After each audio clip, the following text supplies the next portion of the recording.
Welcome to episode 88 of Checkpoint. Yeah. I don't have my glasses on. Oh my Checkpoint Chat.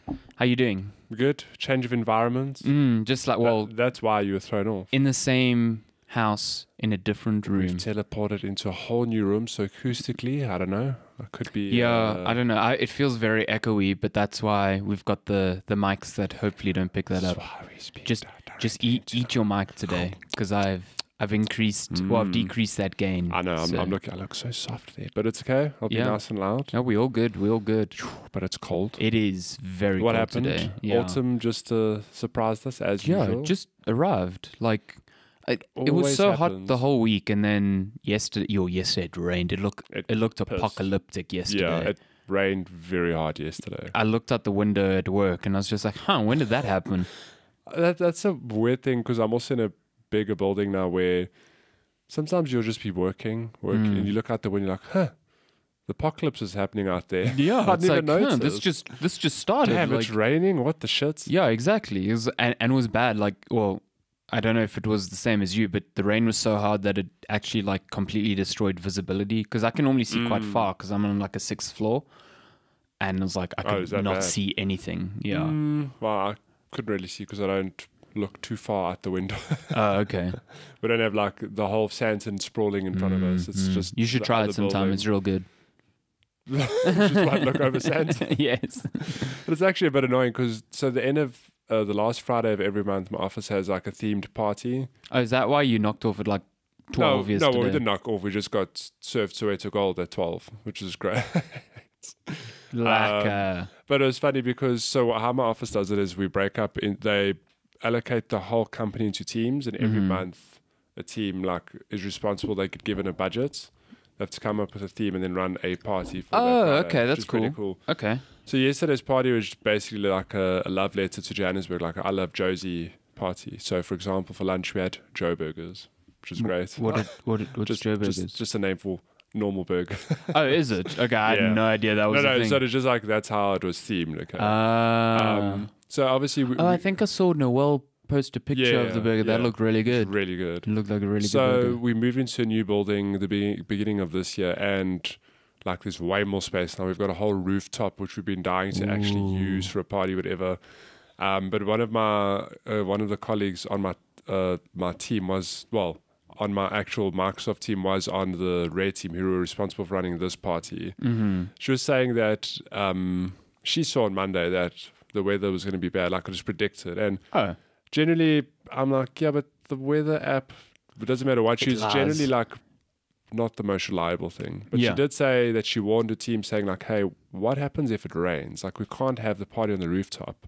So we ended up eating, and then like as we finished eating, it started raining. So really? No activities, nothing. So that's to sort of bring it inside, but it just kind of ruined the whole vibe of the party, which is a bit sad. Yeah, it's like a spring day Joburg vibe. I think it was just one of those like unexpected, like apocalyptic rainstorms. It did kind of come out of nowhere because like I drove to work yesterday in the morning. It was sunny. Like there was no indication that it was going to rain. So I don't know.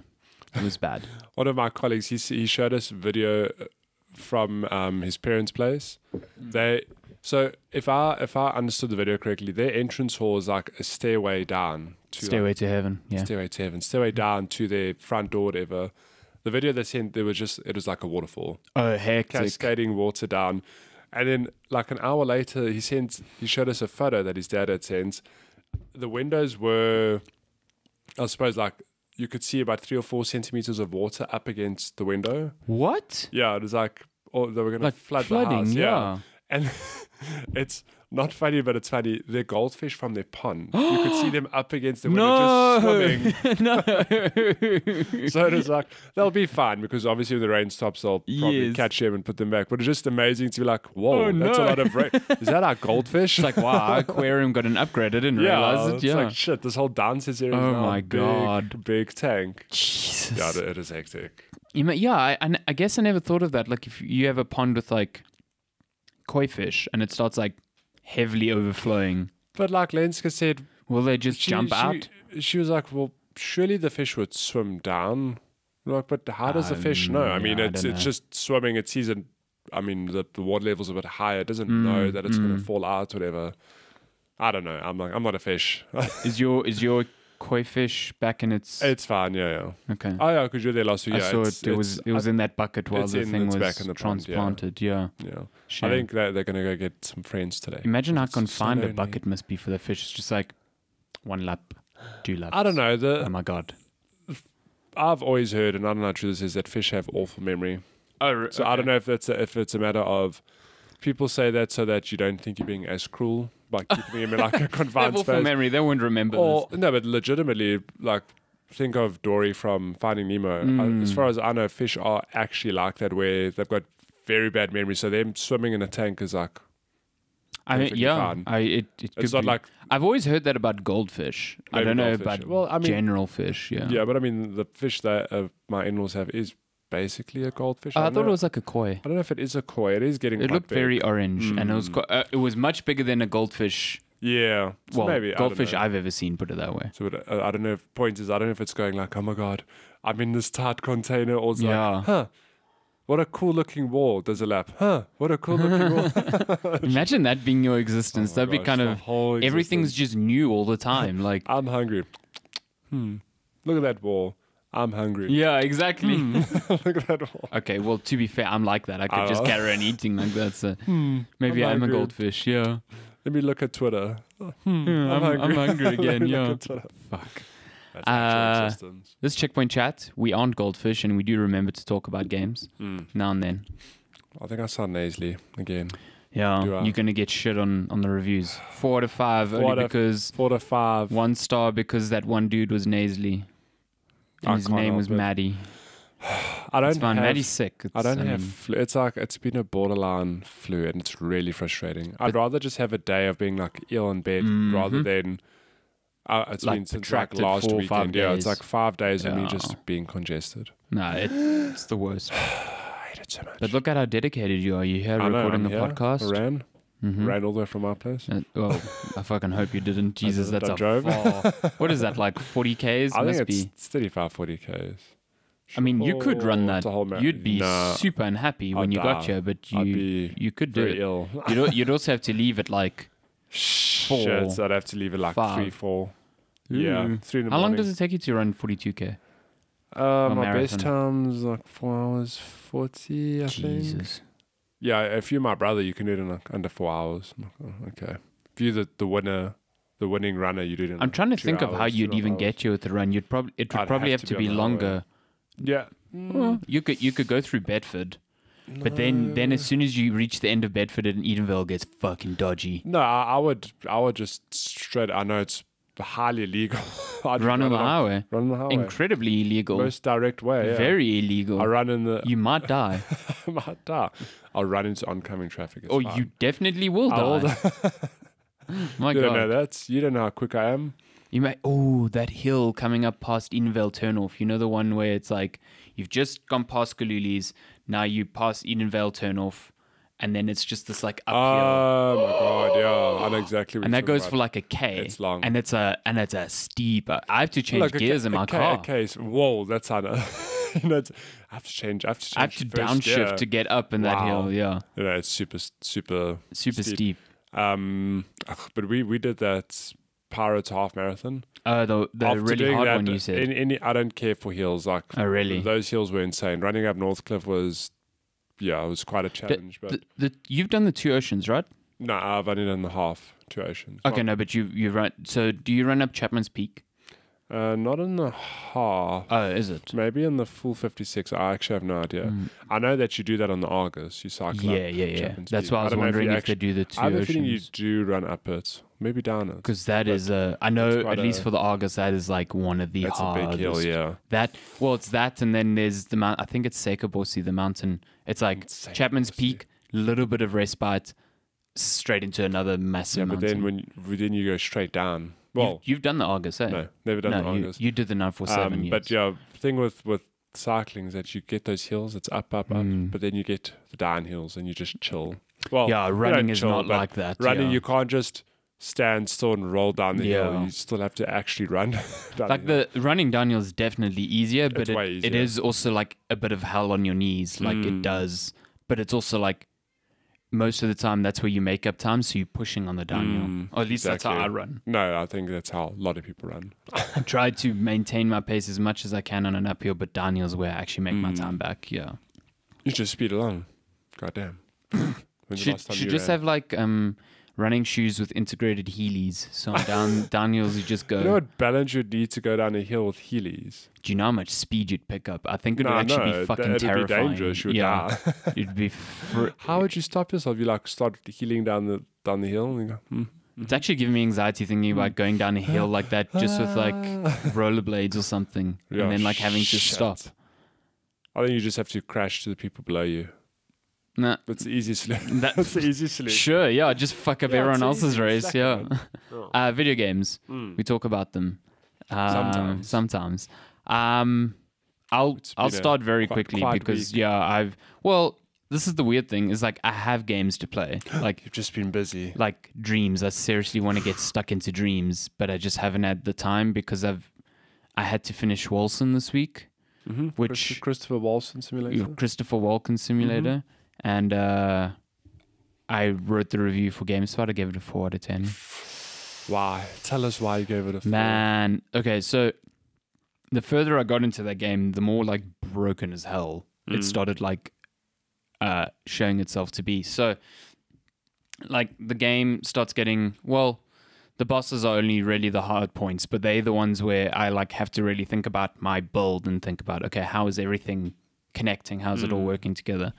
And turns out a lot of the skill nodes that make up this like massive skill tree, like Path of Exile style skill tree, just like straight up don't work. I'm aware. Like, and you don't know that. The only reason I know that is because I'm like, this isn't working the way I think it should be. And then I read up on it and it's like, oh, it's not That's not working. working. Like straight up, the Reddit is full of people going, this skill does not calculate in the way that it should. So, I mean, I suppose there's people working out damage numbers, for instance. Yeah, I saying assume like, they're doing the math I behind just it. They're like, allocated, and it's not working. yeah, because a lot of the nodes, because you have like the skill tree is basically like small nodes that build up to a big node. And it's the big nodes that make the big difference. The small ones are like plus 5% to this, plus 5. So it's like incremental. Yeah. So it's very difficult to immediately like take a node and go, oh yeah, I feel more powerful, you know. But like if you're taking 3 or 4 of the same node up to a big one, and it's like this thing doesn't feel like it's stacking or it's not doing anything, like people notice immediately. Yeah. So what that did was it immediately made the whole idea of you can build whatever you want like completely pointless, because if half of these nodes aren't working, firstly you don't know which aren't working, so you could get deeply invested into a character build, find out, oh, these nodes aren't working, you have to basically, it's fine, you can respec, so it's not like you have to restart the game, but it's like, oh, I just spent a lot of time invested into that for nothing. For nothing, yeah. You know, and that happens more often than not. Like there are, for such a open and free game, there are a surprisingly small, I find, number of viable builds at the moment. Sure. Especially if you're looking at like end game stuff, and that just defeats the entire purpose to me. It should be a game where, sure, you need to be mindful of how you are speccing your character, but if you promise this completely classless based combat, like it should be more than like a handful of builds that are viable. Well, I mean, the whole point is to do whatever the hell you want. At the bare minimum, it should be like every cliche archetype. Like if I just build a mage or I build a rain, every one of those should work, and they don't. Yeah, so it's like, if those don't even work, like what are the odds that while I'm experimenting with this weird thing, it's going to work? You know. But especially games like that with even though if you're leveling up, it's like 5% more damage to this, whatever, like 3%, 10%, whatever. It seems like small and incremental, but the way games like that are balanced is that, like, it makes actually a big difference. You know, it could be just the little edge you need to beat a boss, you know. Of course, that little extra health or mana pool, however the game works, like, it's very important. So the fact that those don't work, like, actual core game aside, the fact that there are bugs like that's a big problem. And they, when I did stumble upon abilities and skills that did work, and I made the necessary changes, like I could feel that difference. Like there was a boss, I think it was the final boss of the second act. It had 2 phases. And the first phase, I was just like, I'm doing no damage. Like, I'm able to dodge the attacks, whatever, but I'm doing, like, no damage. Yeah. And at that point, I didn't realize there was a second phase. So, I struggled, beat the first phase, go, oh, fuck, finally. And then the second phase starts, and I'm just like, oh, God, no, something's wrong. Like, I need to change my build. There's no way. So I changed up a few things, and suddenly I was, like, destroying that first phase in a few seconds. So there's definitely a case to be made for if you are smart about how you build your character and then you luck yourself into abilities that actually work, the game works. Yeah. And it feels good. Like you can go from, I was using these same spells, but now I've just respect and now these spells are doing like way more damage, and it feels great. But then like you can be exactly like me and just be like, I built for this specific purpose, and it's not working the way I think it built a magic missile wizard who just shoots magic missiles. Yeah, and the missiles are like soft snow, basically. Essentially, they're just like, yeah, exactly. Enemies like, oh, what? so that was one facet, but then the thing that really irked me was that I got to the final act, the final boss of the third act. He's like a 3-phase boss, whatever. I just ran into this bug that was like incredibly easy to reproduce.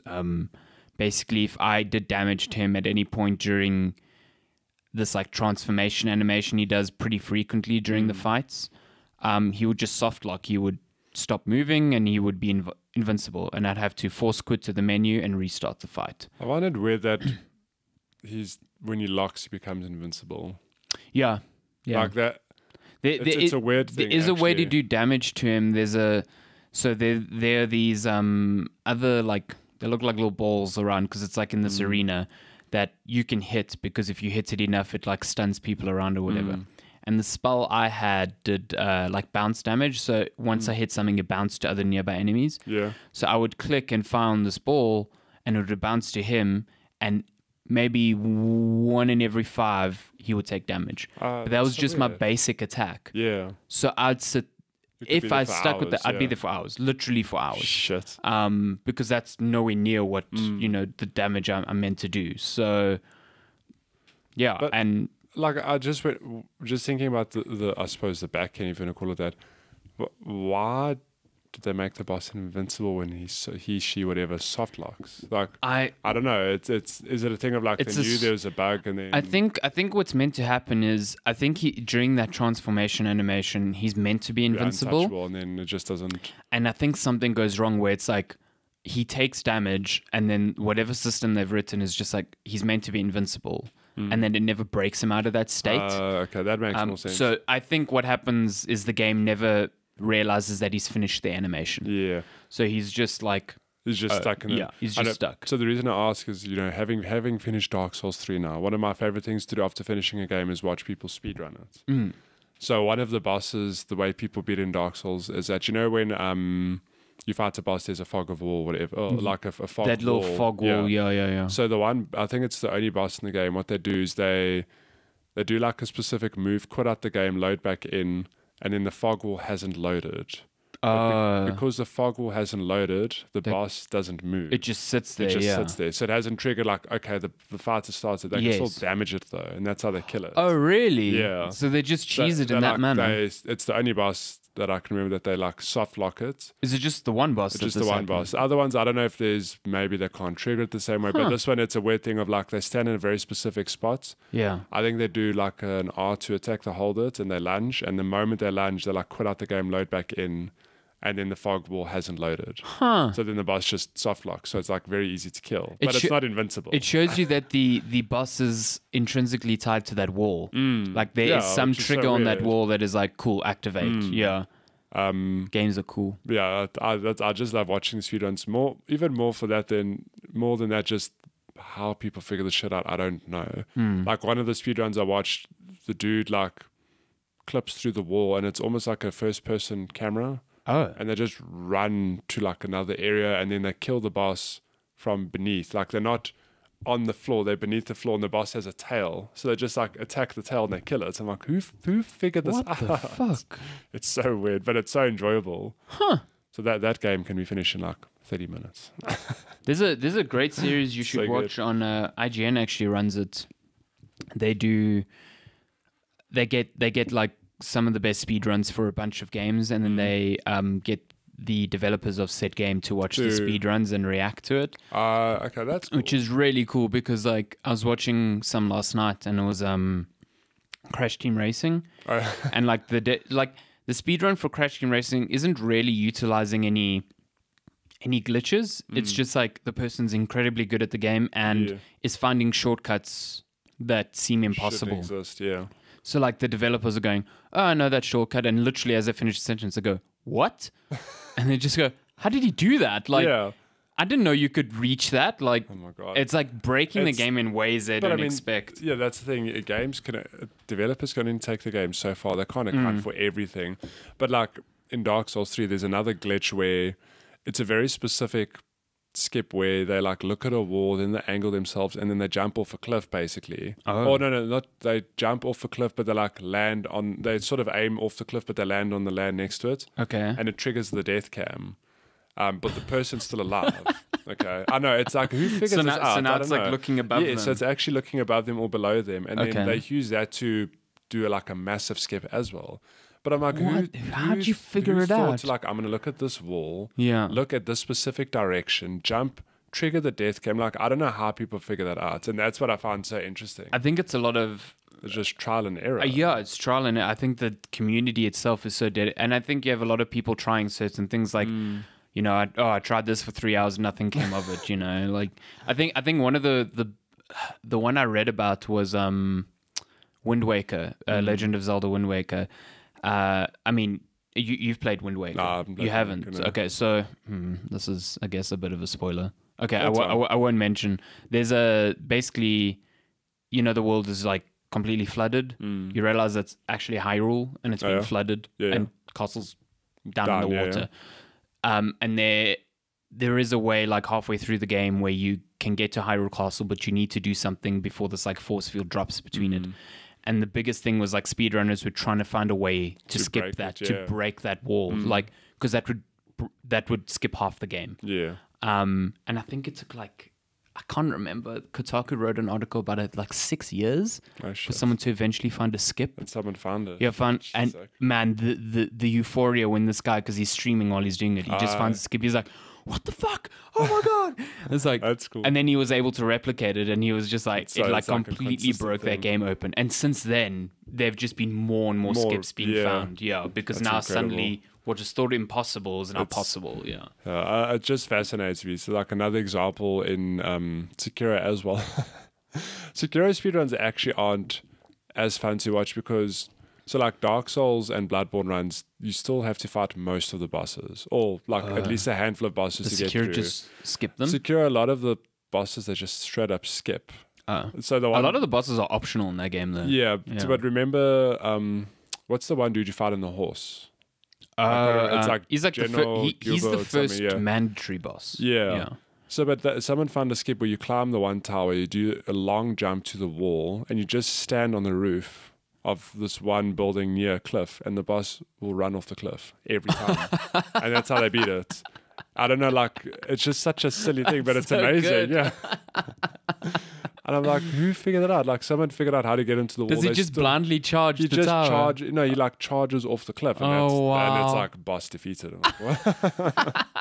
That's anticlimactic. That's amazing. Oh my God. It's good though. I love watching that shit. It's so fascinating. I love, and this is why I love games done quick or for games done quick, is because it's speedruns for charity. For charity, and also they explain, like they just go, oh, we do this because of this. Oh, I'm doing like the most annoying one I've watched was a Crash Bandicoot run where to maintain speed he constantly has to do that stupid butt slide.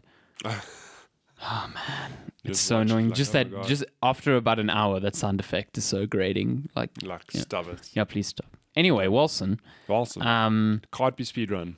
Can't. Yeah. Well, Probably. good Maybe. luck if you want to speedrun Actually, and then you get probably- soft locked at the end. I'd throw my keyboard in the bin. Okay. You're in the bin. Yeah, in the bin.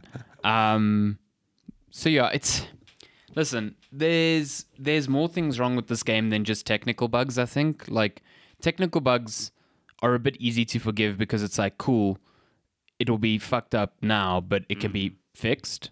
Yeah. But like, I feel there are so many fundamental problems with the way your loot works, because the loot I find is very uninteresting, and how that ties into your skills. You know, like, cool, some of them don't work, but like, when they start working, how does it affect the game? Like, there's so many unknowns with it at the moment that I know in previous episodes I said give it a try at 200 Rand, but I think honestly at this point, Just wait. wait, yeah, because the developers are putting out hotfix. Like, there was a patch this week which was huge, like massive. But like, the Reddit community is a very good one to watch because they're pointing out things that I didn't think about, and they are like fundamental problems with that game. And I think it could definitely have a resurgence, and then when it does, It'll be like great, it could, it will rival things like Path of Exile and Diablo easily. Because I think the gameplay is actually quite good, and I think it looks really good. It's real pretty, really pretty. But yeah, I struggle to advise people to put time into a game where that time is spent trying to craft this perfect character, where so many of its elements just don't work. So, yeah. Disappointing. Christopher Walken, not the best game. Yeah, This disappointing year. because it started out with such promise, and I was like super happy about it. I mean, I watched the trailer and my first reaction was like, I have to play this. But I'll wait now. The thing that's bugging me now is like, I just want to go play Path of Exile now. So, I've never played Path of Exile, but I know it's good. It's basically a good Diablo. Yeah. I don't mean that with so much shade. And you can play, it's like so much end game, and like you can play it forever. Those essentially. Games, those loot chasing games are the worst / best ever. Yeah, they are. That like addictive. I just want numbers to go up feeling. Yeah. My best is if you like a new piece of loot drops and it just you go to your menu and everything shows green. Like, oh yes, everything's gonna be improved. And you look how much, like 0.1%. Like, I don't care. I don't care. I'm doing it. Yeah, exactly. Slightly better, and that's all that matters. What have you been playing? So on my side, I finally finished Pokemon Shield. I'm sorry. I don't even think you can hear that on the mic. Yeah, I hope. I've been playing this game for about a month now. I think I started it in. Wait, were you like near the end of Feb? Because it's taken me quite a while. You were playing it nice and leisurely, I guess. Yeah. I mean, I play a little bit every now and then. But yeah, so just for context, for those who don't know, this is my first actual Pokemon game that I've finished in my life. But nice. I don't know. Like, I enjoyed the game. Don't get me wrong, but I wasn't blown away by the game. So I don't know if it was a thing of maybe I'm not viewing it through those nostalgia glasses a lot of people have, and I'm not looking at it through like a child's glasses. Where, and not to say that kids obviously can't be critics, but like I think kids are a lot easier to impress with games. I also think you've just reached the point of the game where it starts getting challenging and fun. Yeah, that's what I want. That's what I want to get to. That so, and one thing you pointed out to me, like just commentary you've given me, I'm like, well, how did you feel about your rival? And I'm like, so the game puts you up against your best friend Hop, who's with you the whole journey. And they position him as a rival, but he's not really a rival. Like, at no point did I think like, shit, I have to beat this guy, because it's more like a yes man. He's more like a yes man, and I mean, every time it's inexplicably. There are just times like, yeah, let's battle for the hell of it. And you battle and you beat him. He's like, oh, like I'm a bad Pokemon trainer. You're like, fuck yeah, you are. Okay, you're the worst rival. You're supposed to be, like, I'm going to get better and come back and beat you, you know? Yeah. But there are moments of self-doubt. He's like not even pushing you. Yeah, there's moments of the story where he's just like, his self-confidence drops. I'm like, okay, this is the worst rival ever. But like, besides little things like that, the game, like I've pointed out, I just didn't find the gym leaders specifically like memorable. Okay. The actual journey itself, like I enjoyed it, but it wasn't like a wow, holy shit, Pokemon is. Did you like, feel I it was a can't bit wait for the routine? next- It was like It was a bit next routine. gym, I mean, next gym, next at gym. one point it's like, oh, how many gym badges do I have? Oh, like I've still got to go do 2 gym badges, whatever.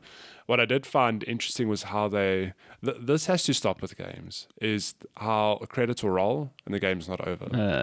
So I had it in the game where the credits rolled. I'm like, where's my shield Pokemon? Like, Oh, you hadn't even got the I shield hadn't even got the Pokemon yet. legendary. I'm like, okay, that's weird. And then the game just proceeded to stretch off for like another 2-3 hours. Introduced characters out of nowhere, so the game doesn't have a bad person per se. Like I think is it Pokemon Yellow, the earlier ones, it's Team Rocket, for example. Yeah, it's just Team Rocket. They're Yeah. there to hinder you, whatever. Yeah, and you fight like their leader Giovanni. And Yeah, that's so about this it. game has there's another gym trainer called Marnie, and she's got a whole cohort of followers called Team Yell, Team Yell. who will hinder you every Do they now and yell then. at you? They yell at you. No, they it's basically they're Team like, well, Yell. we don't want you to win. We want Marnie to win. We're going to hinder you. And, like, Okay. That's the most protagonist you'll have in the whole game. That should be your rival. Okay, that should probably be, and she kind of is, but Hopper's the one who's positioned as like your primary rival. And it's Okay. okay, it's a bit weird. No, but then you go So through is the it, whole wait, game. hold on. There's no Team Rocket? There's no Team Rocket. Oh, okay. But I then, don't know like, if that's a thing. As you've pointed out, the real bad guy, as it turns out, is Chairman Rose. Knew it. But he's not really a bad guy. Like he has one moment where he's like, "Hey, I'm trying to do this because this is how to me this is a good thing to do." He's the leader of like the Galar He's like- region he's like gyms. the president, Yeah. whatever, of that whole region. Okay. He's like, "I'm doing this thing because I feel like this is the best thing for the region. It's in the region's best interest." Okay. And you're like, "No, like that's kind of bad." And you defeat him, and like that's the extent of it. You know? Oh, okay. He steps down as chairman, and is like, "Okay." Then you end up going. Imagine politics is sorted out by Pokemon. That'd be great. It's just weird because then the whole premise of the game is you want to be the very best. Okay, you want to be the Like no one the ever champion. was. Yeah. No, like no one ever was. So inevitably you get all 8 gym badges. You go and you fight the champion. You beat him. Credits roll, and it's like, okay, where's my legendary Pokemon? And then the game like picks up you, the champion now. But then they introduce these other antagonists out of nowhere, Okay. and it's like that whole little side quest is you inevitably get your legendary Pokemon. But it's just like a weird pacing thing. I'm like, surely they could have weaved the story a bit better, introduced these characters earlier, made Because it they kind more of of a thing. don't they? Okay, so I've only played a little bit, but like at the beginning of the game, you meet the reporter with the ginger hair. What's her name? reporter, Is she a reporter? She's your companion. professor. No. The young girl with the ginger hair. I don't recall. Maybe it was a minor character. Is it a minor character? I don't know. It's like the one at the end. She's the daughter to Professor. Yes. Yeah. No, yeah. She follows you your whole journey, but she like sort of colors in the backstory. But like she's the one that you first mentioned. Like, oh, we were in a forest and we got attacked by a Pokemon that I've never seen or whatever. And like at the beginning of the game, it's very heavy. Like, oh, have you seen that Pokemon again? Have you seen? And that eventually ends up being your like your shield. Yeah. one. So the story wraps up in that regard. Like you do find out, like, oh, like yes, that Pokemon is real. It's the legendary Pokemons. Shocker! It's not like you can see that silhouette at the beginning. Eh? No, it's not like I see it on the box. I chose this Pokemon. That too. So like I've got those minor criticisms, but like I said, So you just feel like it's more routine. it's more routine. Like I enjoyed the game. Don't get me wrong. I spent nearly 30 hours running around, catching them all, doing the gym challenges. Are you going to fill out your Pokedex? I don't know if I'll fill out the Pokedex, but so one thing I think was quite nice. So post credits, when you're doing that like side quest, they sort of introduce you to what raids will be. Because Okay. you do a lot of those fights where it's for you and 3 other AR versus like a Gigantamax Pokemon. Okay. And that's essentially how raids work. Yeah. So because you don't really you can do that while you're playing the game, but you're not forced to do it. So I think they put this in as like a, not really a tutorial, but like, hey, there's this side of the game as well. And that's like, I actually really enjoyed that. So maybe I should just pick up the game and go, poke around, what's it called? The wild area. Yeah. And do some raids. And 'Cause I think- and it's something they keep updating. It's just like a so- Pokemon Go. They have events like, oh, this weekend is... I think this weekend is currently like Mewtwo or something like that. Okay. Yeah. Like that will probably be the challenging side of the game that I crave. Yeah. I've definitely seen people talk about how difficult it can get. Yeah. So, because like in all honesty, the hardest fight I had was actually against the champion himself. And that is the only point in the game I was like, oh my God, I might lose this. Because like just the way things were working wasn't going my way, but I still didn't die once the whole game.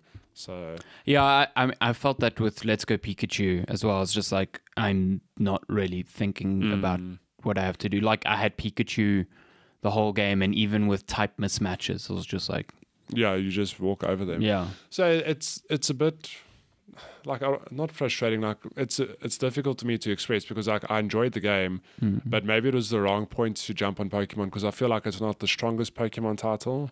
No, I think actually a lot of them are like this. I think from what I can gather, this idea that Pokemon games have been very easy. Firstly, in this, like it's been like that for a long time now. Yeah.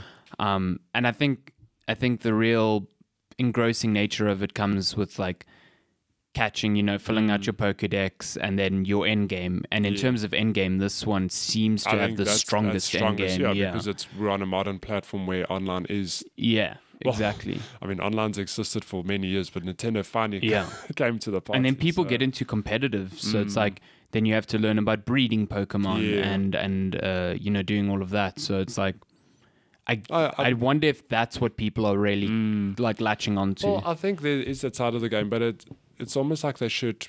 Oh, it's not to excuse it, yeah. No, but it's almost like they should force you to learn how it works because I encountered breeding and I like engaged with it hardly. I've left 2 Pokemon. I wasn't really incentivized to go and check on them or anything. So I don't know, like maybe that's just me not digging deep enough, but I don't know. I feel like if they want to get more people to be enthralled with Pokemon, there are certain steps you have to take, like not putting shit after the credit scene. I don't like that. I think I've reached a point now where, and I think a lot of game developers do it, where it's like, oh, the game's finished, but wait, we've got more for you. Yeah, one more thing. Most times by the end of the game, I'm like, cool, this is done. Like, I'm happy to finish. And then it's like, no, you're not. Yeah. And I think, was it Days Gone that did that? Or what is... Oh, well, Death Stranding had 3 credit scenes. Sorry, Death Stranding definitely had that. And I was like, come on. Yeah, I was pretty fucking over it, especially after the credit scene on the beach. So I was like, I'm done with this, please. Yeah. Done deal. But yeah, I think this is also why you've heard of Temtem, right? Yeah. Like I think this is why Temtem just has this like people are attracted to it because it's like, cool, what if Pokemon, but what if your rival was actually a proper rival, and what if the battles were challenging, stuff like that? Because I've heard things like, I haven't played it yet. I've got it, but I just haven't tried it yet. But I've heard anecdotally, like you fight your rival at the beginning, and your rival like walks all over you, like completely destroys you. Yeah. And like the fights can get a bit hard, and the story's a bit different. So I think people are craving something different from Pokemon as well. And a lot of people maybe expected Sword and Shield to be like Zelda's Breath of the Wild moment. Yeah. Like, here are all the things that make up Zelda, but in a way that we've never presented them. And I think Pokemon needs to get there. But at the same time, it's like Pokemon is popular because it's a kid's game as well. Yeah. Well, I think Pokemon... So it's a hard balance, Pokemon did introduce elements of Breath of the Wild with the whole wild the wild area is a very, and very like cool addition, yeah. Cooking as well, which is very Breath of the Wild. You can cook curry for your Pokemon. Cook some good curry. So I don't know, like I think I'll be interested to see what the next game in the franchise is. I think it's a good, like, it's the first Pokemon on a like handheld / home console. So I think they're still learning as well as they go. Yeah. Because I mean, it's been decades of just handheld Pokemons. Yeah, and I think it's like a cool, here's the familiar type of Pokemon, but now that we're on this hardware, what can we do? How can we push it? Yeah. I'm hoping that's where it goes, yeah. But like, so I know I'm coming down hard in the game, but I still really enjoyed it. Yeah, you played 30 hours of it, you still dug it. Yeah, it wasn't a thing of like, holy shit, oh my God, I'm going to finish this game. It was like, oh cool, like I'm going to go to the next gym. Oh look, there's a whole lot of new Pokemon in this area. So yeah. We'll see. Cool. Pick it up. What else? Played I'm not going to spend too long on it because I've hardly played it, but I started Undertale, which on suggestion of John Michael Marco. No, this is actually from Cello. Oh, so, Cello. I would not picture Cello playing Undertale. Yeah, actually, now that you mention it, me too. Yeah. Man gives Celeste so much shit. I was like, okay, Yeah. what game should I play? He's like, you should play a real game, like Undertale. Cello, I mean, Undertale is far more indie nonsense than Celeste is. Yeah. Yeah. So I started up, and I have no touch point to this game. I've heard of it plenty, but I have no idea what it's about, how it works. And it turns out it's, I suppose it's like an RPG with. It's don't weird. Even know how to explain it looks weird. It's like a whole lot of genres like meshed into one, I guess, because when the game starts, so the premise is I think you fall down a hole and you're like basically in another world. You Batman. Okay. But it's a top-down, is it 8-bit aesthetic, I guess? Like very The screenshots old school. look 8-bit. Yeah, it's like 8-bit aesthetic. Like a NES game type thing. Yeah, so you're walking through this world, but this world is like filled with very weird puzzles, but like highly enjoyable out there puzzles. But then you also have random encounters with enemies, which makes it very much like a turn-based RPG. Okay. Except it's not quite a turn-based thing in that. So if you get into a random encounter, you get to choose like attack or show mercy to the enemy. But unrelated. In Undertale, you can finish the whole game without fighting a single thing. There are ways to like, not fight people. But point is, you get to a random encounter, you choose like, I want to do this or this, okay? But when the enemy attacks, it transitions, it becomes I suppose like a bullet hell mini game, which is really cool. Okay. So this is the one spin I find very interesting in that if you're playing Final Fantasy 7, for example, it's like you attack, the enemy attacks, you attack, the enemy attacks. Here you choose your action and then the enemy responds, but whatever the attack is, it's translated into a bullet hell mini game that lasts like 5 seconds, let's say. Okay. Where you've got a heart and you just have to avoid being hit by random projectiles, for example. Okay. And if you are hit, you take damage. Okay. Which is just like an interesting spin on like Yeah. then there's another mini game when you actually attack, you get like a little bar. So imagine if you're playing like a golf game, you have a bar and you have to make it hit a certain thing to like be a more power meter or whatever. Yeah. So Undertale is the same thing in that there's a little moving bar and you have to land it on green if you want to do maximum damage. So it's interesting because it's turn-based, but it's made more engaging with these like little Like mini games things. Yeah, which is really cool. So, I mean, it's an interesting game that I'm still digging through because, like I said, it's like a action puzzle RPG style game. I don't know. And it's very incredibly critically acclaimed. Like, it's critically acclaimed. And I can tell you. you, I've played about an hour and a half. I'm really enjoying it. But the one thing that stands out to me is the music. Like, hands down. I've heard that too. Really, really good. And again, this is one of those games made by one person. I'm like, how? Yeah, Toby Fox. How does one person introduce all these mechanics, this story, this music? Yeah. It's incredible. But yeah, I'm looking forward to playing more of it, but I'm not going to spend too much time talking about it this week. I have heard it goes places. It goes places, yeah. I desperately should play it, yeah. You picked it up on PC? Yeah, it is. It's like 108 Rand on Steam. One thing I can say is that the dad jokes in this game are great. Oh, is There's a lot of moments where like lines are delivered. I'm like, oh, yes. All I know is so this bad, like skeleton character named Sans. Sans, yeah, because I've seen so many like fan arts and T-shirts and plushies of Sans. Yeah, so. That's great. So that's what I'm streaming at the moment. So it's a good time. Okay. When do you stream? Tuesdays and Thursdays. Where do you stream? On twitch.tv/HarryNews. See, I have to plug for Random you. plugs. Jeez, I have to plug for you, man. God, you gotta represent your brand. Represent my own brand. Well, yeah, I'm leaving Checkpoint Chat to start Rude. the Harry News podcast. Rude. It would just be me. Which I'll talk about that more next week. Okay. Yeah, I'm interested to hear more of that because I'm kind of curious to play that as well. So I think if like I'll obviously tell you what it's like, but if it's cheap on Switch, I can imagine that's a great game to play on Switch. Yeah, I've been thinking about it on Switch. I'm only playing it on PC because I don't know how much it is. It's easier Switch, to but stream. It was just very cheap and it's super easy to stream on PC. So because I mean, you can stream from your Switch, but that's like a harder setup. Yeah, it's just a little bit more annoying. Yeah, it's a bit of a pain. Yeah. Yeah. If Horizon Zero Dawn comes to PC, will you stream that again? No. Did you stream that? I can't remember. I don't remember you played I streamed bits and pieces of it. Oh, is it? Okay. That's when I first started streaming. It was like end of 2018. Yo. That's when I was streaming direct from my PS4. Ages. Oh shit! Back in the day. Oh my god, yeah. Back in the Things day. have changed. Cool. So that's games. That's games. Should we get to Releases? games We releases? are. I don't think there's anything this week. I think it really picks up next week. It's Ori in less than 2 weeks. Yo, I'm so excited for Ori. Those- There were those previews that previews, came yeah. out. Yo. And what really got me excited is that, so I'd be happy with more Ori, but the previews that came out explain the game more as like a, so Ori was a Metroidvania, but it was more platforming focused. Oh, very, very Whereas platform focused. A Yeah. lot of the previews have said like, no, they've still got the platforming, but they've taken combat into account and given like a whole revamp. So Yeah, that's what I'm it seems reading like as you well. have a melee weapon, you're gonna have a ranged weapon, well, ability. Yeah, because in Blind Forest, you only really had the that you just spammed like you spammed your- X your one attack, yeah. But you could use what was that ability? Where you could bounce off things.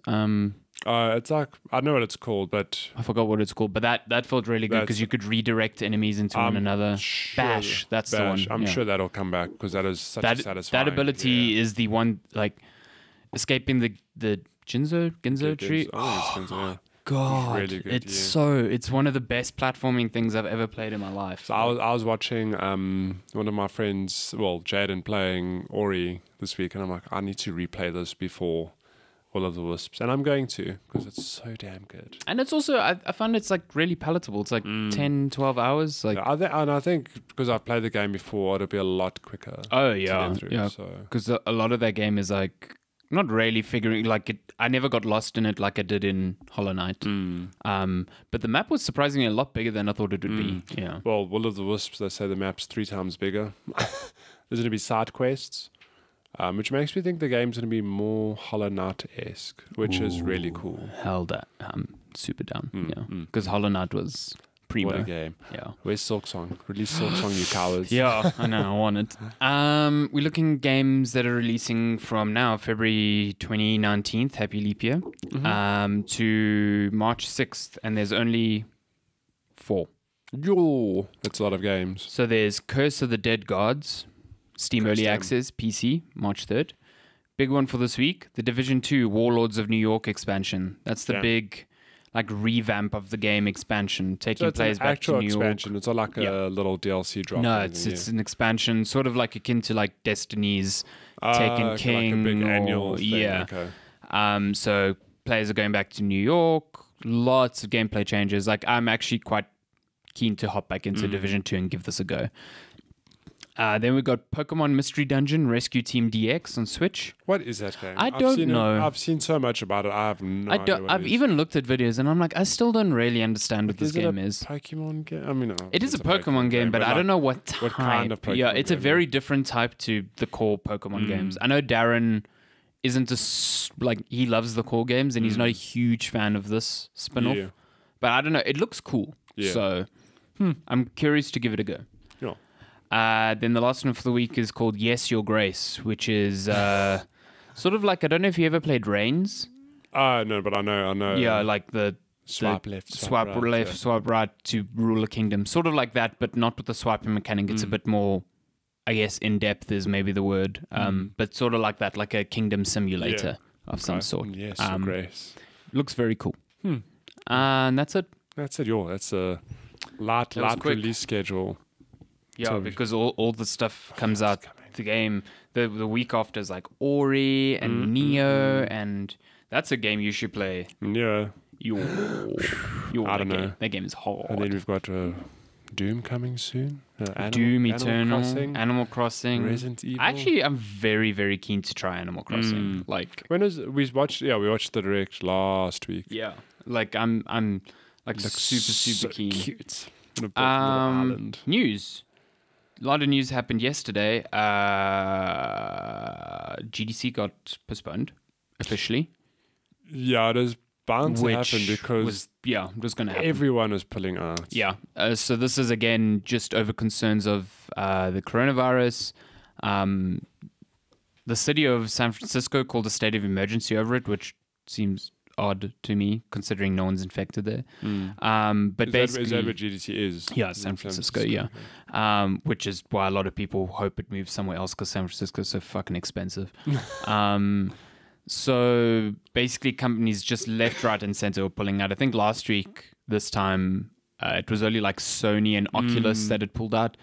But then it was just like every day was someone. It was Microsoft, then Gearbox, then Amazon, then Google, then like just I think the big ones to me were firstly Microsoft, because Microsoft has a lot of the indie games there. Yeah. So they pulled out completely. Then Unity and Epic, because Unity and Epic does Unreal Engine. So like the two most used engines in the world. To GDC, like they're so intrinsically tied. Yeah. So yeah, I think GDC had to make the tough call to be like, hey, like we are not going to go on with the show when like more than half of us floor space is now empty. The only shit thing is like, it seems they'll offer refunds for tickets and whatever, but like only if you booked your flights and accommodation through GDC's programs will they be able to do refunds for cancellations for that, because like that's the only ones they control. That's like ones that can actually if you've like, I know developers from South Africa that were going to go. If they booked flights that are non-refundable, that's like a fucking nightmare, because that's a lot of money. So as an example, is that something that travel insurance could cover? I don't know. Depends what insurance you take. On take. what grounds could you argue, like, well, the show I was going to is cancelled? Like, can I have my money I think back? it depends on the clause that you take, like, and then, you know, they charge you more and more for the more cover you get. So, Shit, yeah. Yeah, I'd be super. But just like in terms of Corona, like a Street Fighter 5 tournament got cancelled. An ESL tournament in Poland. What was it? IEM or something like that? Yeah. Like 24 hours before it was meant to open, they said they're going to still run the competition, but no audience members. So everyone who bought a ticket was not allowed to come. It's amazing. I mean, this virus is like... Yeah, I seriously worry for E3 at this point. But just think in the world of gaming alone, how it's like shaking things up. Imagine just industries across the globe, how it's screwing with things. I mean, like MWC got cancelled. You're actually right. E3, I never thought about E3, I mean, there are events happening in May, like gaming events that have already been cancelled because of this. And it's like, the Olympics has until May to decide whether they're going to go ahead or not. That is, I mean, and like we know that it's been speculated that it's going to delay production of the next gen. Exactly, because like factories where those are manufactured in China, like their output's not the same because they're closed. So, but this just shows you also the dependency of manufacturing in China. Like the whole world is and the whole world's like economy is like getting completely screwed by this. So yeah, it's fascinating. It's it seems to be that there's a bit more, I'm not going to speculate, but like a bit more hysteria over it, despite like the death rate being pretty low. But I think the scary part is just how quickly it can spread, because it's like a flu, it's highly contagious. So but like I think you were saying before we started recording, the death rate's like 2%. Yeah, which like not to scoff, it's 2%. Of course, compared to like Ebola and SARS, it's like 30 and 50%. It's a lot, But I think the fear is like doctors aren't. They can't control this yet, so if it somehow like gets out of hand, then if it mutates suddenly, and then suddenly everyone who's infected is like way more susceptible to being extremely ill, then there's a big problem. So I think, put it this way, I don't think any event that is cancelling is overreacting. I think it's, you know, a good move, because like the less you invite this to spread, the better. So preventative. Yeah, preventative, rather be safe than sorry type of thing. So what other news is this? What else? This weekend there is a trial for Predator Hunting Grounds, which looks pretty cool. Oh, no, wait, that's in March. Right. But on that, the game does a kind of... It looks really cool, like an asymmetrical multiplayer game. It almost looks like Evolve, but you're a predator. But you're actually the predator, and you're not going to spend half the map chasing... Well, it's made by the people who did the Friday the 13th game, which is sort of asymmetrical as well, so... It looks cool. Yeah. Like, I think it looks pretty... It also has one of the coolest box arts I've ever seen. Well, like, it's like 4 soldiers in, like, a forest. And, like, on the horizon, you see the silhouette... Like, the the mask of the predator made out in branches. So okay, the that's quite branches cool, yeah. use negative space to create the create mask. that. It's That's very cool. very cool. I'll It's look that up. and very like ominous as well. Like I like it a lot. What else? is bold. Kojima Productions Yes. teasing something. Were Could be they? related to Silent Hills. Really? Yeah, Oh so my God. I saw people talking about this yesterday, and then when I looked into it, I was like, this seems far more obvious than people are like giving it credit for. So basically, it was 2 tweets from Kojima Productions employees, not Kojima himself. Oh no, what's going on? Whoa, it's autoplaying. Okay, I need to put this on silent. Goodbye. So basically, it's like two employees like conversing over Twitter, and the one says. PT's coming. He's basically like, I can't read. Aki is still alive, and he is still head of communications. He's in Japan, I'm in the UK. And then there's like a picture of this guy, Aki, who's responding to him. He says, sorry to be silent, everyone. I'm both really busy. I've been really busy today. I think I can say more soon about what we're going to do. And then, so silence in the tweet. God. But then people zoomed in on... It's fucking crazy. They zoomed in on the picture. On his notepad, he's written next week. And on the pen, there's writing there that if you flip it upside down, it says pyramid. Oh boy.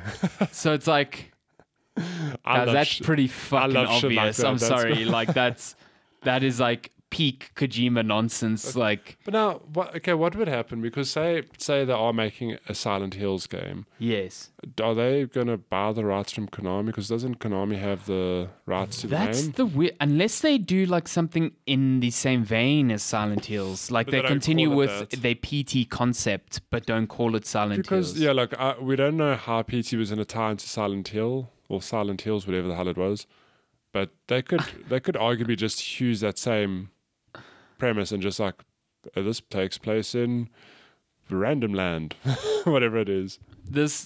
What's really funny is people found an old tweet by Kojima, and the tweet is basically him at his desk, and it says working on the next concept while no one's in the office. So people have said that Kojima was working alone in a silent office, and his screensaver it's on the hill. his screensaver is hills. And I'm just Confirmed. like, wow, okay, maybe. But I like maybe teasers that's like not- the actual one where it's like you zoom in on the pen and you flip it and it's got a word. Like, Yeah, that was the stuff's thing. really 'Cause cool. someone posted like a zoomed in image of the pencil, and I was like, I don't see what they're seeing here. And then I like did this. I was like, oh shit! That's It says amazing. So then another interesting tweet comes from Masahiro Oto, an artist who has worked on the Silent Hill series and was crucial to the creation of iconic monsters, says GameSpot.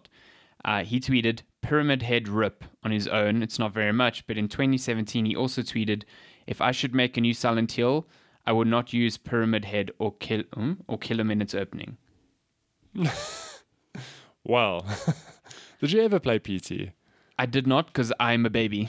Holy shit. It's fucking crazy, isn't it? I had a cousin who had it on their PlayStation 3 and I played it and oh my god. Scary. It is terrifying. But the thing is, like, my only criticism is that the game was a demo.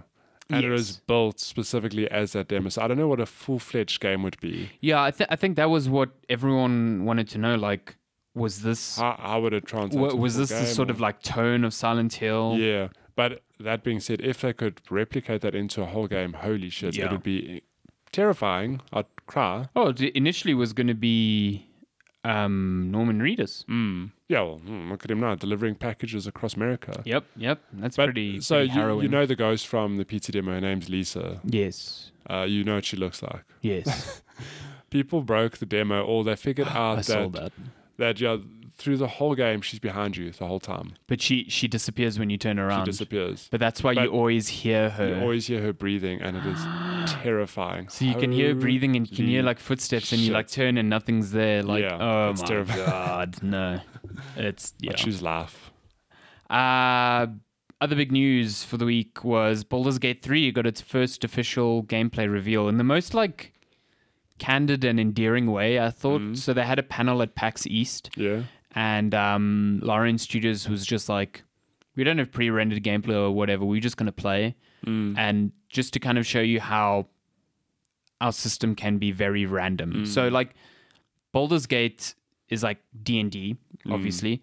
But Lawrence Studios has been making RPGs or CRPGs that kind of bring together the chaos of a Dungeons and Dragons session, like, you know, Anything can happen. ridiculously stupid rolls or but giving you the freedom to kind of work within that chaos. Yeah. I know that's why Divinity Original Sin the 2 was lauded very well, because you could initiate sneak attacks on people, you could like destroy barrels of oil and then use a fire spell to create like a massive well of fire that could also kill you, stuff like that. So like all these ridiculously stupid things, but like within this realm of RPG-ness.